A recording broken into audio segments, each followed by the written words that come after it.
Now on that same day, when Jesus had appeared to Mary Magdalene, 2 disciples were going to a village called Emmaus, about 7 miles from Jerusalem, and talking with each other about all these things that had happened. While they were talking and discussing, Jesus himself came near and went with them, but their eyes were kept from recognizing him, and said to them, "What are you discussing with each other while you walk along?"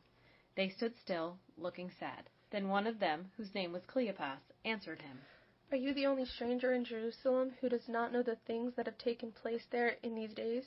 He asked them, "What things?" They replied, "The things about Jesus of Nazareth, who was a prophet in deed and word before God and all the people, and how our chief priests and leaders handed him over to condemned to death, and crucified him. But we had hoped that he was the one to redeem Israel.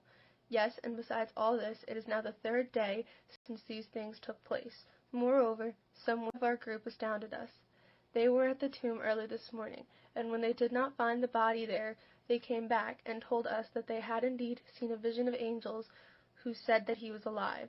Some of those who were with us went to the tomb and found it just how the women had said, but they did not see him."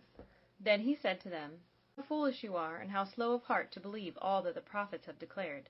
Was it not necessary that the Messiah should suffer these things and then enter into his glory?" Then beginning with Moses and all the prophets, he interpreted to them the things about himself in all the Scriptures.